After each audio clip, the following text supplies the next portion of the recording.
বিসমিল্লাহির রহমানির রহিম। Welcome to Afroz channel. আজকে কিন্তু চলে আসছি পুডিং কেকের রেসিপি নিয়ে।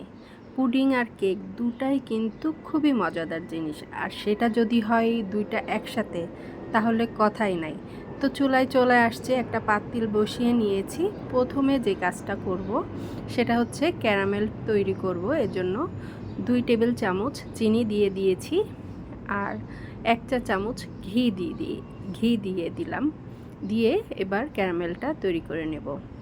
তোমরা যারা জানো না তাদের উদ্দেশ্যে বলছি যে ঘি বা বাটার দিয়ে ক্যারামেলটা তৈরি করলে সেই ক্যারামেলটা কিন্তু টেস্টটাই অন্যরকম হয়, খুবই মজা হয়। তো দেখো, নাড়তে নাড়তেই কিন্তু ক্যারামেলটা তৈরি হয়ে গিয়েছে। এবার যে মোল্ডে আমি পুডিং কেকটা তৈরি করব সেটাতে ঢেলে দিলাম।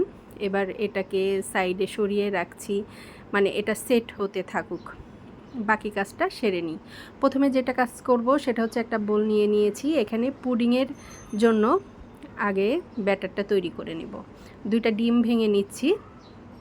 ডিমটা অবশ্যই নর্মাল তাপমাত্রায় থাকতে হবে, ঠিক আছে? তো 2টা ডিম ভেঙে দিয়েছি।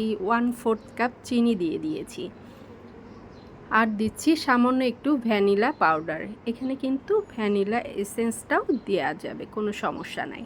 তো সব একটা হ্যান্ড উইক্স দিয়ে খুব ভালো করে মিক্স করে নিচ্ছি যতক্ষণ না চিনিটা গলে যায়। এরপরে দিয়ে দিচ্ছি 1 কাপ দুধ। দুধটা গরুর দুধ, আমি জাল দিয়ে জাস্ট ঠান্ডা করে নিয়েছি। এই দিয়ে সব কিছু একসাথে ভালো করে মিশিয়ে নিয়ে নিচ্ছি।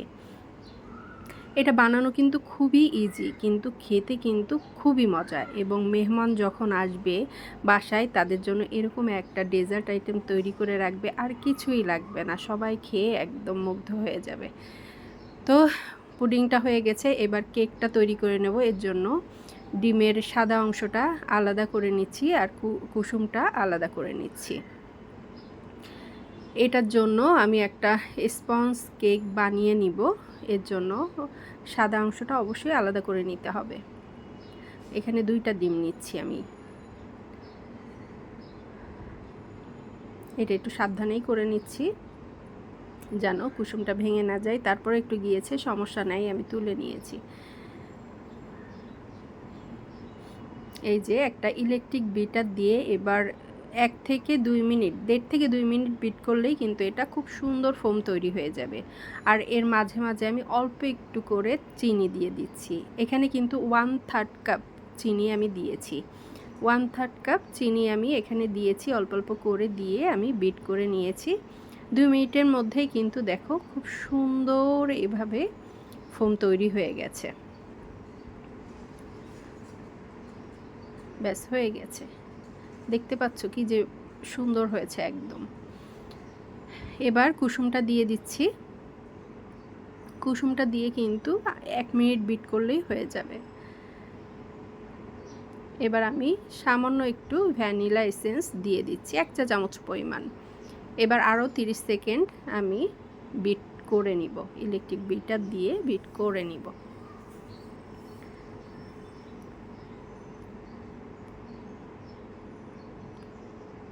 এটা কিন্তু বিটারটা অবশ্যই প্রথমে লো স্পিডে, তারপর আস্তে আস্তে স্পিডটা বাড়াতে হবে। এবার শুকনা উপকরণগুলো একটু চেলে নেব। এর জন্য একটা চালনি নিয়ে নিয়েছি। দিয়ে দিচ্ছি 1/4 কাপ ময়দা,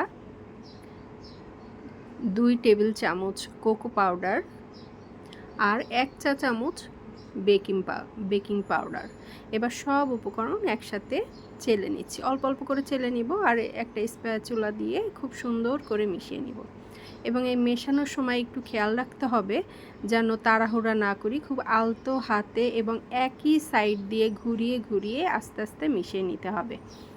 খুব তাড়াহুড়ো করা যাবে না, এবং এদিক সেদিক উল্টোপাল্টা করে স্প্যাচুলা ঘুরিয়ে মেশানো যাবে না। এক সাইড দিয়ে আস্তে আস্তে করে ঘোরাতে হবে। আমি যেভাবে করছি দেখে নিলেই হবে।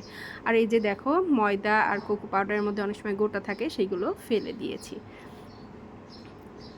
একটু সময় নিয়ে আস্তে হাতে আমি এখানে একটু স্পিডেই দেখাচ্ছি, কিন্তু আমি খুব আস্তে আস্তে সময় নিয়ে কিন্তু মিশিয়েছি। দেখো, একই সাইড দিয়ে ঘুরিয়ে ঘুরিয়ে কিন্তু আমি মিশিয়ে নিচ্ছি, ঠিক আছে? একদম মাঝখান বরাবর দিয়ে, মাঝখানে অনেক সময় মেশে না, খুব খেয়াল করে মেশাতে হবে। দেখতে পাচ্ছ আমি যেভাবে মেশাচ্ছি ঠিক সেভাবে মিশিয়ে নিতে হবে। ব্যাস, খুব সুন্দর স্মুথ একটা ব্যাটার তৈরি হয়ে গিয়েছে কেকের জন্য। এই স্পঞ্জ কেকের জন্য কিন্তু তেল দেওয়ার দরকারই নাই, ঠিক আছে? কেউ চাইলে দিতে পারো, বাট এটার জন্য তেলের কোনো প্রয়োজন নাই। ব্যাস, এবার আমি মোল্ডে সব কিছু সেট করে নিব। একটা ছাঁকনি নিয়ে নিয়েছি, পুডিংয়ের ব্যাটারটা ছেঁকে নিচ্ছি যেন কোনো রকম মানে দলা না থাকে, কোনো কিছুই না থাকে, এর জন্য স্মুথ একটা ব্যাটার পাওয়া যায়, এর জন্য ছেঁকে নিয়েছি। আর এর উপরে আমি দিয়ে দিব কেকের ব্যাটারটা। দেখো এটা এতই ফোমি হয়েছে, এটা কিন্তু ভেসে থাকবে, তাই ঠিক আছে, এটা একদম ভেসে থাকবে। একটু স্প্যাচুলা দিয়ে আমি সমান করে দিচ্ছি, এটারও দরকার নাই। এবার আমি একটা পাতিলে পানি দিয়ে স্ট্যান্ড দিয়ে বসিয়ে দিয়েছি আর মুখটা ঢাকনা দিয়ে ঢেকে দিয়েছি, বাটির মুখটা ঢাকনা দিয়ে ঢেকে দিয়েছি। এবার এই পাতিলটাও কিন্তু আমি ঢেকে দিব ঢাকনা দিয়ে। আর পাতিলে যে ছিদ্রটা আছে এটা কিন্তু আমি কাগজ দিয়ে বন্ধ করে দিয়েছি। এবার 40 মিনিট আমি মিডিয়াম আঁচে পানি ফুটে যাওয়ার পরে 40 মিনিট কিন্তু এটাকে ভাপ দিয়ে নিয়েছি। এরপর একটু ঠান্ডা হলে যে খুলে মুখটা খুলে দেখছি, দেখো একদম কেকটা হয়ে গেছে, কাঠিটা একদম ফ্রেশ আসছে। এবার কেকটা যখন বেশ ঠান্ডা হয়ে গেছে, একদমই ঠান্ডা হয়ে গেছে, নর্মাল টেম্পারেচারে চলে আসছে, তখন এই যে সাইডটা একটু ওপেন করে নিচ্ছি একটা চামচ দিয়ে, তারপরে একটা প্লেটে এটাকে ঢেলে নিচ্ছি।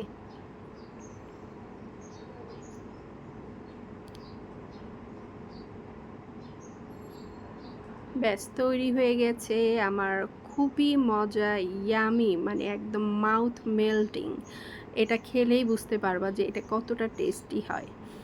মানে এটা দেখতেই শুধু সুন্দর হয় তা নয়, কিন্তু এটা খেতেও কিন্তু অসাধারণ হয়, ঠিক আছে? তো তৈরি হয়ে গেছে আমার খুবই মজার পুডিং কেক। বাসায় অবশ্যই ট্রাই করবে। আমি যেভাবে দেখিয়ে দিয়েছি পুরো উপকরণের মেজারমেন্ট দেখিয়ে দিয়েছি, সেভাবে ট্রাই করলে কিন্তু একদম পারফেক্ট তৈরি হবে। তো কেটে দেখিয়ে দিচ্ছি, দেখো কেকটা কেমন স্পঞ্জি হয়েছে, খুবই সফট হয়েছে, দেখতেই পাচ্ছ, কাটা দেখেই তো বুঝতে পারছো।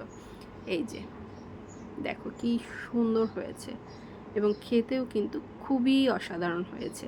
এবং এটা যখন তৈরি করবা সেদিনের থেকে তার পরের দিন কিন্তু বেশি টেস্ট লাগে। আর যারা দেখছো রেসিপিটা পছন্দ হলে অবশ্যই আমার চ্যানেলটাকে সাবস্ক্রাইব করে দেবে। তো আমি এখন